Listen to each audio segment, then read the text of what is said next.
بسم الله الرحمن الرحيم. يا أيها المزمل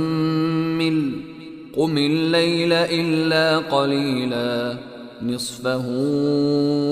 أو انقص منه قليلا أو زد عليه ورتل القرآن ترتيلا إنا سنلقي عليك قولا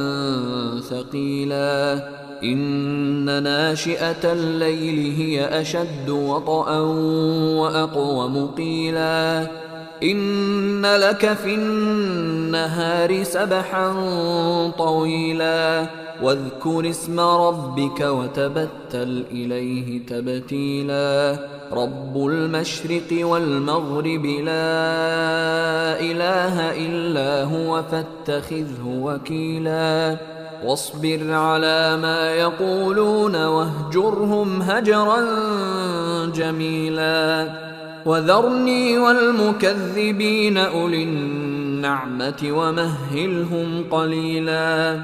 إن لدينا أنكالا وجحيما وطعاما ذا غصة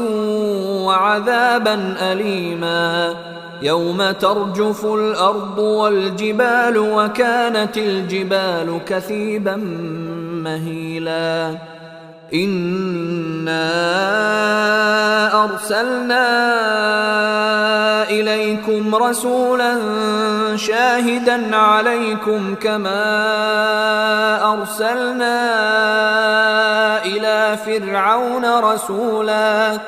فعصى فرعون الرسول فأخذناه أخذا وبيلا فكيف تتقون إن كفرتم يوما يجعل الولدان شيبا السماء منفطر به كان وعده مفعولا إن هذه تذكرة فمن شاء اتخذ إلى ربه سبيلا إن ربك يعلم أنك تقوم أدنى من ثلثي الليل ونصفه وثلثه وطائفة من الذين معك والله يقدر الليل والنهار